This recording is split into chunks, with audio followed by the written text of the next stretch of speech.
Oh, balikan natin yung PNP Sarat. Nakakaya naman. Kalito yung report na po may panggip iti sugal. IFM News. IFM News. Binalaagan ni Police Captain Ashley Kleiner Kakayurin, hepe ti PNP Sarat, dagiti agsusugal iti sakupen da lugar.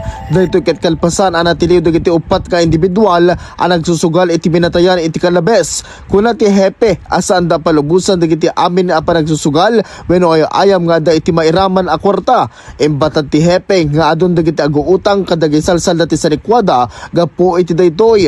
Sagun ken kuana ket adan iti ubrayan dang akdang tapno iti kas tagat saan ang makapagsusugal dagiti tattawo ti init Sarat uray minatayan. Ibagbagak met kanya da anda dagitay way tayo nga mangtulong kanya da nga iti agpasugal apo amo tay met nga dati masalungasing tingalinteg may panggep ti panagsugal no iporsigi tay latta daytoy ken daytoy pay may sakit talaga nga aggressive tay nga mangi patungpal ta dahito nga rod sugal adu ti maparanoy na nga krimen or problema iti komunidad kas kuma iti panakailako wenno panakaisalda dagiti sanikwa dagiti panagririri iti uneg ti pamilya gapo ta awanen ti maigatang iti agserbi ken kastamet na dagiti panagtatakaw no kastang awan ti maisugaldan apo.